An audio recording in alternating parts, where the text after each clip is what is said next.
संत कबीरदास जी के जीवन का एक प्रसंग है।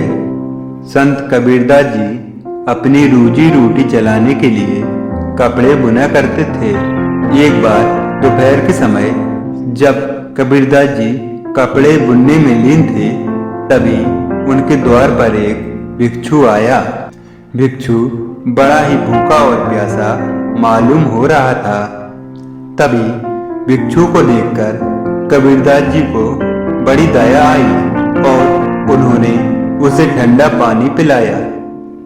भिक्षु कई दिनों से भूखा था, इसलिए उसने कबीरदास जी से खाने को मांगा।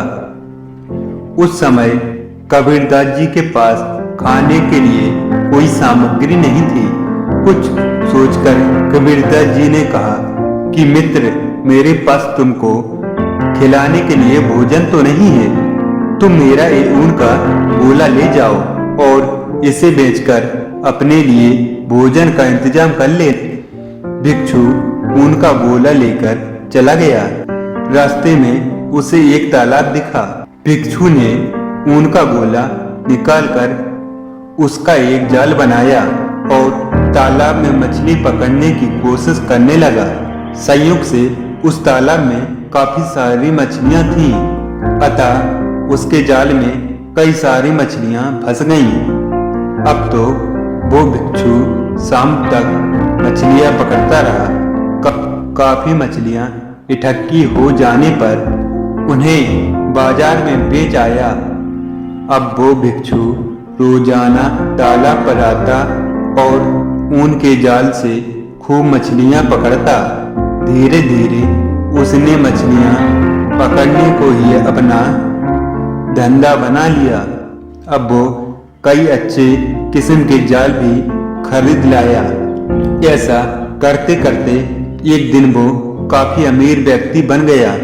एक दिन उस भिक्षु ने सोचा कि क्यों न संत कबीर से मिलने जाया जाए और उनका धन्यवाद दिया जाए, क्योंकि आज मैं उन्हीं की वजह से अमीर बन पाया हूँ। जब वो भिक्षु कबीरदास जी के पास पहुंचा तो उसने अपने हाथों से सोने चांदी के सिक्के और रत्न लेकर आया। सभी सोना चांदी और रत्न उसने कबीरदास जी के चरणों में लाकर रख दिए। लेकिन संत कबीरदास जी उस भिक्षु को पहचान न पाए। तब उस भिक्षु ने सारी पुरानी बात याद दिलाई कि आपके ऊन के गोले के वजह से ही मैं आज इतना बड़ा अमीर हो गया।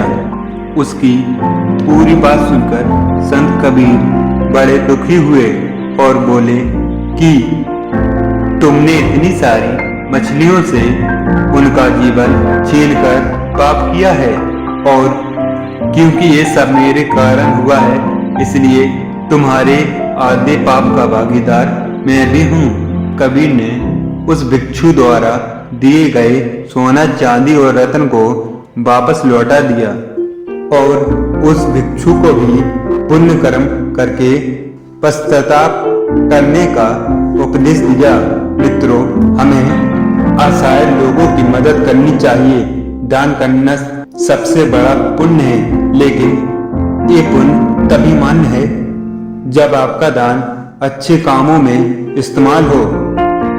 बुरे कामों के लिए दिया गया दान भी पाप के समान होता है और दान देने वाला भी उस पाप का भागीदार बनता है।